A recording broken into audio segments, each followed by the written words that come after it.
Bonjour à toutes et à tous, on continue la série sur l'analyse complexe et aujourd'hui on va parler des fonctions méromorphes. Alors, on a pas mal étudié jusqu'à maintenant les fonctions holomorphes qui sont donc les fonctions d'un ouvert oméga dans C qui sont donc dérivables, continuellement dérivables ou ce qui revient au même analytique, c'est-à-dire qu'on peut trouver un développement en série entière au voisinage de tout point. Ça, on a déjà montré que ces deux choses-là étaient équivalentes. Mais en fait, le truc c'est que souvent dans la vie de tous les jours, les fonctions elles peuvent avoir ce qu'on appelle des singularités. Donc, j'ai dessiné ici le graphe de la fonction z qui donne z donne 1 sur z. Donc, z donne 1 sur z, c'est quand même une brave fonction qu'on aimerait bien pouvoir étudier avec l'analyse complexe. Mais cette fonction, elle a des problèmes. Enfin, en fait, elle a un problème qui est que ici, pour ce qui est de la lecture du graphe, les axes rouges représentent le plan complexe, qui est l'espace des antécédents, et puis l'axe vertical c'est le module de f de z. Donc c'est le module de 1 sur z, et vous voyez qu'ici au point 0 la fonction déjà elle n'est pas définie, et puis même mieux que ça, vous voyez que si on se rapproche de 0, le module va exploser. Le module va tendre vers l'infini quand z tend vers 0. Donc cette chose-là, c'est ça qu'on appelle une fonction méromorphe. C'est une fonction qui a ce genre de problème. Alors je vais préciser ce que ça veut dire. Donc, définition. On fixe un ouvert oméga et une fonction qui va... je vais écrire oméga ouvert de C, comme d'habitude. Et on fixe un ensemble PI, point de oméga. On va les indexer par un ensemble I. On va plutôt prendre une famille, donc PI indexé par un ensemble I des points de oméga, et on va regarder donc une fonction qui va de oméga privé de l'ensemble des PI dans C. Privé de l'ensemble des PI parce que les PI ça va être les points où il y a un problème. Alors, on suppose qu'elle est holomorphe. Et définie sur des voisinages des PI.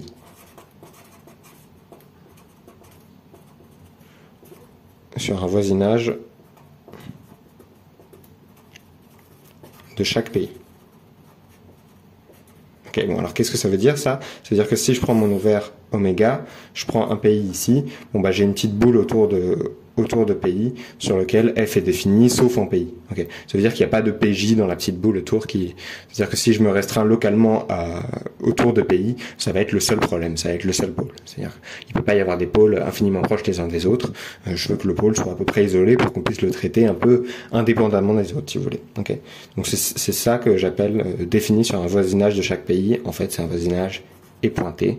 Ce que ça veut dire épointé, c'est qu'on retire le point PI du voisinage. Donc ce que je demande, c'est qu'elle soit holomorphe sur oméga privé des points où il y a un problème, les PI, et que pour tout point où il y a un problème, j'ai un petit voisinage autour de ce point pour lequel ce soit le seul problème. Parce que je veux pas avoir à gérer 40 problèmes en même temps, j'aimerais bien pouvoir les gérer un par un, et c'est pour ça que je demande des voisinages... que je demande que pour chaque problème, j'ai un voisinage autour pour lequel ça se passe bien. Et on va demander une contrainte de plus. On va demander cette condition-là de ça explose au voisinage de PI. Et donc, ça, ce que ça dit, c'est pour tout I appartenant à I, f de z en module tend vers plus l'infini quand z tend vers PI. Une fonction qui vérifie ces conditions, donc holomorphe sur un ouvert sauf certains points qui sont espacés les uns des autres, est telle que si je tends vers ce point, alors f de z va exploser. Ça, c'est ce qu'on appelle une fonction méromorphe. Donc méromorphe. Méromorphe, sous-entendu, sur l'ouvert oméga. Donc c'est pas une fonction qui est définie sur tout oméga, c'est une fonction qui est définie sur oméga sauf quelques points, et en ces points elle explose. Voilà, donc c'est ça une fonction méromorphe. Alors vous voyez là on a donc un 1 sur z, mais en fait de manière générale j'aurais pu prendre 1 sur z moins a, et j'aurais pu prendre même des 1 sur un polynôme en fonction de z, les racines de ce polynôme ça va être des points où ça va exploser. Donc 1 sur un polynôme c'est une fonction holomorphe, c'est une fonction méromorphe, pardon. En fait, de manière plus générale que ça, si je prends une fonction holomorphe, son inverse va être méromorphe. Parce que si je prends donc f de oméga dans C holomorphe, et on va la supposer non identiquement nulle quand même. Et on va même supposer oméga connexe, okay, parce qu'on va utiliser le théorème des zéros isolés juste après. 1 sur f de z, c'est défini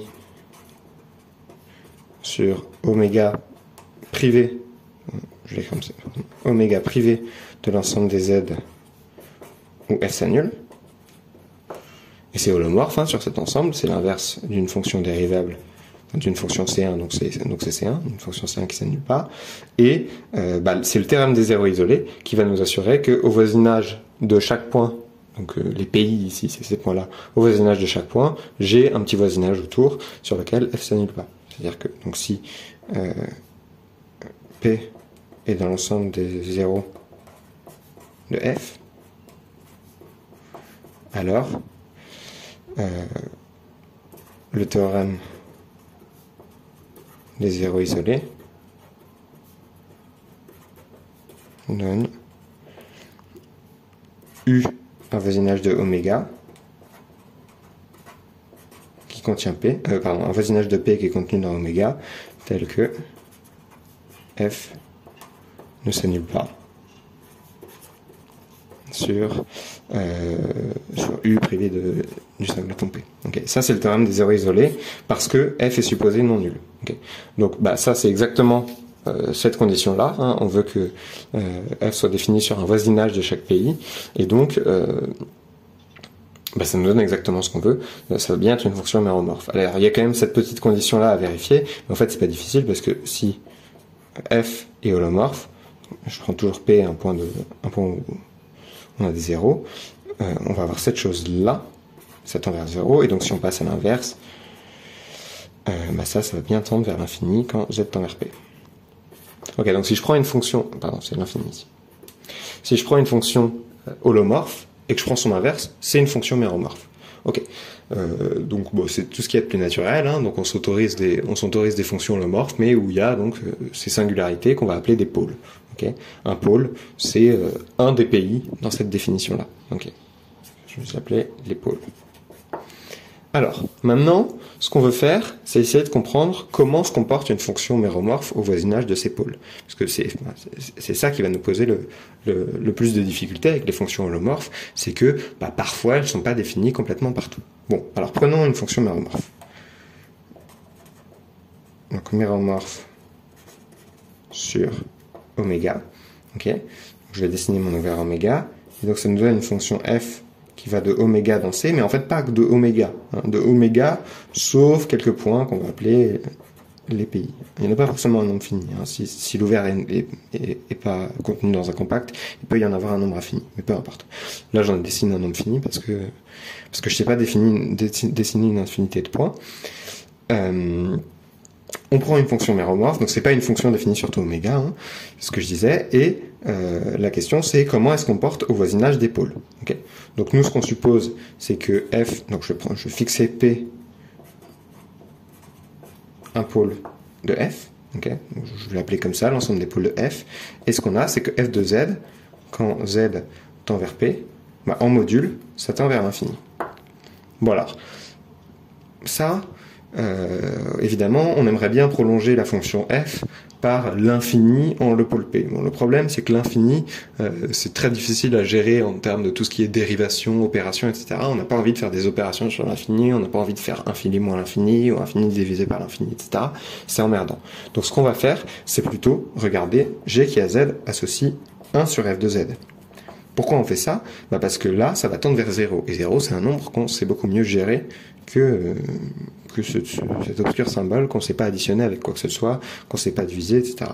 Donc G qui a Z associe f de 1 sur Z, bon alors, elle est holomorphe sur U, où U, alors U c'est un voisinage de P, ok? Donc on va dire que c'est ce P là par exemple, on a un petit E autour, et U est tel qu'il n'y ait aucun autre pôle de f dans ce voisinage-là, et on va demander aussi qu'il n'y ait pas de 0 dedans. Ok. Donc on demande que U intersection P de F, donc ça va être les pôles de F à partir de maintenant, égale juste P, hein, le seul pôle c'est P, et on veut aussi U inter les 0 de F vide, parce qu'on veut prendre l'inverse. Alors pourquoi on peut faire ça? Bon, U inter 0 de F vide, ça, quitte à prendre U assez petit, c'est possible, parce que on a ça, ok. Donc si on se met assez proche de P, il n'y a plus de 0, hein, parce que le module tend vers l'infini, donc si on se met assez proche de P, il n'y a plus de 0. Et ce truc-là, c'est la condition, les pôles sont isolés les uns des autres, qu'on avait écrite ici. Okay. C'est-à-dire que F est défini sur les voisinages de chaque pays. Ok, donc on prend un ouvert U qu'on a choisi de manière à ce qu'il n'y ait aucun problème pour inverser F, donc c'est-à-dire qu'il n'y a pas d'autre pôle, et il n'y a pas de 0, parce que si on fait 1 sur 0, on se retrouve avec le même problème qu'avant, on a encore un pôle qu'on ne sait pas trop gérer. Donc, voilà, donc on inverse F comme ça. Alors, maintenant, G, elle est holomorphe sur U privé d'éventuellement P, hein, parce que F est holomorphe sur cet ouvert et s'annule pas, donc c'est l'inverse d'une fonction holomorphe qui s'annule pas, c'est holomorphe.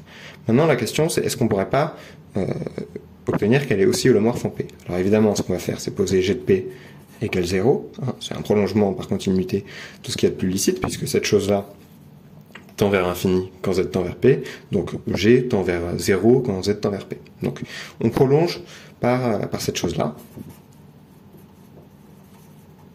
Et maintenant, la question, c'est est-ce que le prolongement est holomorphe sur tout U? Alors, ce qu'on aimerait bien faire ici, c'est donc dériver en U, mais c'est pas gagné. C'est pas gagné parce que nous, ce qu'on sait là pour l'instant, c'est juste que elle est nulle en 0 et que c'est continu en 0, mais on n'a pas plus de régularité que ça. Donc ce qu'on va faire, c'est qu'on va... Pardon, elle est nulle en P, on n'a pas plus de régularité que ça. Donc ce qu'on va faire, c'est qu'on va regarder, G tilde, mettons, qui a Z associe Z moins P fois G de Z. Okay. On rajoute de la régularité en P en forçant un 0. Okay. En fait, ça va suffire. Pourquoi? Parce que si j'écris G de Z pour Z tendant vers P, ça, c'est un petit taux de Z moins P. Okay. Parce que ça tend vers 0. Ok, mais donc ça dit précisément que G est dérivable en P et G' de P égale 0.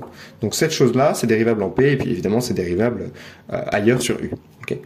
Bon, le truc, c'est que nous, on a montré que holomorphe, c'était la même chose qu'analytique, etc. Si on supposait C1. Là, a priori, je sais pas que la dérivée est continue. Bon, c'est du détail. Qu'est-ce qu'on fait?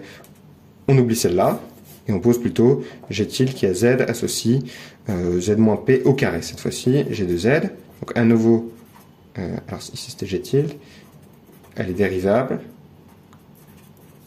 avec G' de P égale 0 pour exactement la même raison.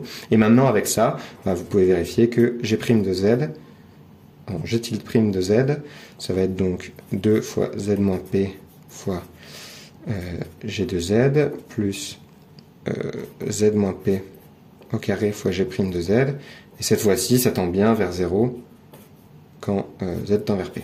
Okay. Donc ces deux conditions-là, ça assure bien que G tilde est C1. Okay. Donc là, ce que j'ai fait, c'est que j'ai multiplié encore une fois par Z moins P au carré pour avoir la continuité de la dérivée en P. Okay. Donc là, C1, c'est bon, c'est gagné. C1, c'est gagné, on sait que c'est la même chose que l'holomorphe. Donc on a essentiellement ce qu'on veut. Et donc holomorphe, bon, super, elle est holomorphe sur le petit ouvert U. Bon, je vais la développer en série entière en P. Okay. Donc on peut écrire G de Z, on va dire G de Z plus P, pour garder les mêmes notations que... Alors c'est G tilde en revanche, G tilde de Z plus P, on peut l'écrire comme somme pour n variant de 0 à plus l'infini, DAN, Z puissance n. Okay.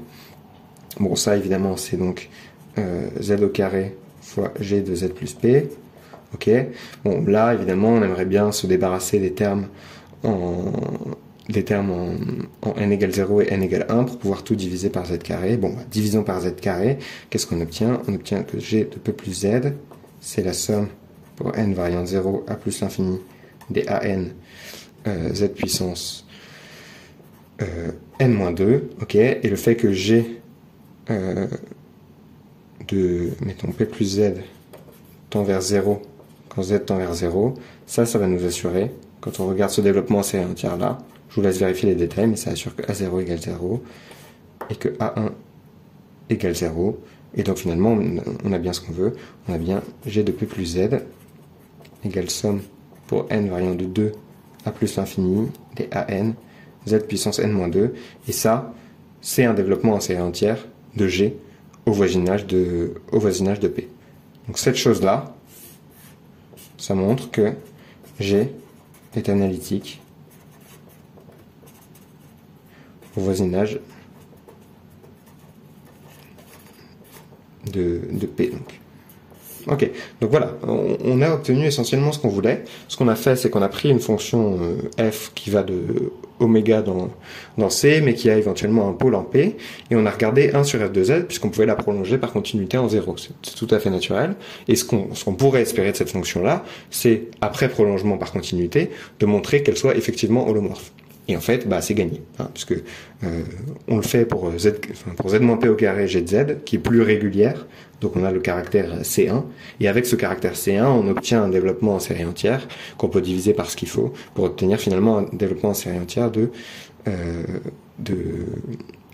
g de z, c'est-à-dire de 1 sur f de z. Donc voilà notre premier théorème qui nous permet de comprendre essentiellement le comportement des fonctions méromorphes au voisinage de leur pôle.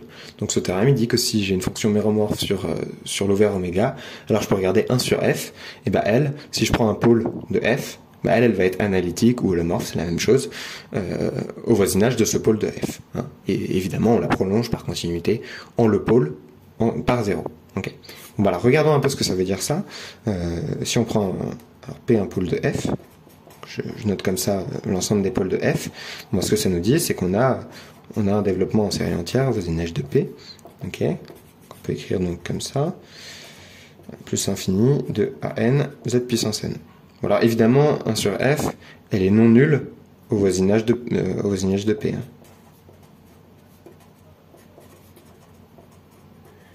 Ça, ce qui nous donne ça, c'est que f de z tend vers... Enfin, 1 sur f de z tend vers l'infini en module quand z tend vers p. Donc au voisinage de p, ça peut évidemment pas être nul.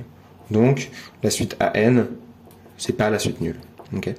Donc je peux regarder en gros son ordre d'annulation, qui va être le premier terme qui est non nul dans cette série-là. Donc on va faire ça. On pose, on va l'appeler K, qui va être le minimum des entiers n tel que AN est non nul. Okay, c'est le premier entier tel que AN est non nul. Donc ça fait AKZK plus AK plus 1, ZK plus 1, etc. Ok. Bon, maintenant divisons tout ça par ZK et faisons tendre Z vers 0. Qu'est-ce qui apparaît? Bon, ça c'est AK plus 1, Z, etc. Et ça, si je fais tendre Z vers 0, ça tend vers AK, qui est non nul. Okay. Donc ça nous donne en fait une idée du comportement asymptotique de f au voisinage de son pôle. Et ça, donc, ça va être notre deuxième théorème sur le comportement des fonctions méromorphes au voisinage de leur pôle. C'est donc si f est méromorphe sur l'ouvert oméga et p est un pôle, alors il existe k dans n tel que, enfin, du coup, une constante, pardon, non nulle, tel que, et si on réarrange cette expression, ce que ça nous dit exactement, c'est que, on va écrire ça comme ça, C sur Z puissance K est équivalent à F de Z plus P quand Z tend vers 0. Et donc ça nous donne une idée du comportement asymptotique de f au voisinage d'un pôle. En fait, ça peut pas être n'importe quoi. Alors évidemment, on a vu que ça tendait vers l'infini en module, mais en fait, ça tend vers l'infini comme l'inverse d'une puissance de z, et il n'y a pas le choix. Et ça peut être que ça. Donc voilà, deuxième théorème. Donc vous voyez que c'est quand même très très rigide, les fonctions méromorphes. En fait, ce que disait notre premier théorème, c'est essentiellement que une fonction méromorphe, c'est en gros l'inverse d'une fonction holomorphe, ok, modulo des questions de voisinage qui sont pas très importantes. Donc ça dit que si vous avez une fonction qui a des pôles, essentiellement c'est l'inverse d'une fonction holomorphe. Et ça dit que si vous regardez proche enfin si vous regardez une fonction méromorphe proche d'un de ces pôles, bah, elle se comporte en gros comme 1 sur z puissance k, où k est un entier. Okay. Donc en fait ça va être k dans n étoiles pour que ce soit un vrai pôle si vous voulez, parce que sinon évidemment on peut la prolonger par continuité, c'est pas intéressant. Ok, bon bah regardons ce que peut nous donner ce théorème 2 en allant un tout petit peu plus loin. Ce que ça nous dit, c'est que si on regarde la fonction g qui a z associe zk fois f de z plus p, elle se prolonge par continuité du coup en 0. Okay. Bon bah évidemment, nous ce qu'on veut c'est que ce prolongement soit holomorphe. Hein. Alors évidemment il est holomorphe sur un petit voisinage de 0, hein, parce que c'est fonction holomorphe aux fonctions holomorphes. Mais on aimerait bien que ce soit holomorphe aussi en 0. Et ben ça, comment on va faire? Bon, on va faire exactement la même astuce que tout à l'heure. On va regarder g tilde qui a z associe z carré fois g de z. Ok, ça c'est dérivable en 0 parce que c'est un petit taux de z si vous voulez. Et donc la dérivée vaut 0. Et en fait c'est dérivable aussi autour de 0. Donc ça va être sur un voisinage et pointé, donc c'est-à-dire sans 0 de 0, avec g tilde prime de z qui va être 2z fois g de z, plus z carré g prime de z, et ça tend bien vers 0 quand z tend vers 0. Donc finalement, tout ça, ça nous dit que g tilde est C1 sur un voisinage de 0, et donc finalement, elle est holomorphe. Ok. Donc voilà, il y a besoin de refaire cette petite astuce qu'on a déjà faite tout à l'heure, pour essentiellement, quand on a une fonction holomorphe, être capable de la prolonger par continuité par une autre fonction holomorphe. Ok. Donc finalement, cette chose-là, c'est holomorphe. Bon, bah alors on la développe en série entière, on écrit g tilde de z égale somme pour n variant de 0 à plus l'infini des a n z puissance n, et on utilise donc le fait que ça, c'est équivalent à alors, c'est équivalent donc à g de 0 fois z carré pour z tend vers 0.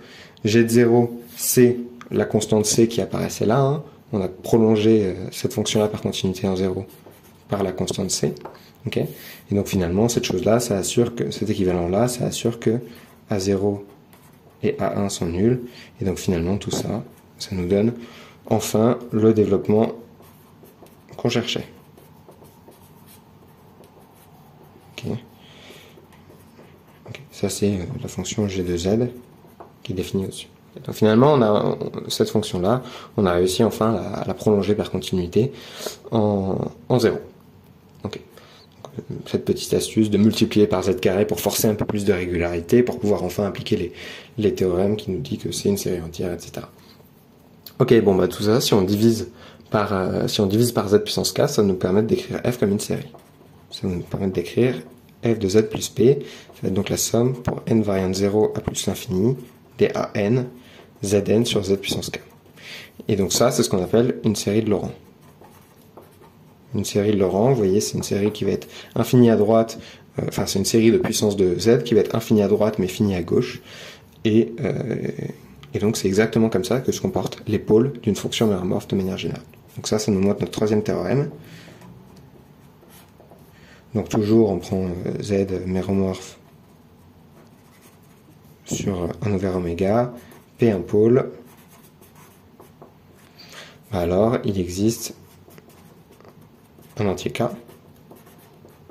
qui est le même k que là-haut, et une suite qu'on va appeler donc bk, pas k du coup, bi pour i supérieur ou égal à k, tel que f de z plus p, ce sera égal à, donc ça va être b indice moins k, alors oui, non, ça va être moins k sur z puissance k, plus b indice moins k-1 sur z puissance k-1, etc. jusqu'à b0, et ensuite c'est une série entière habituelle.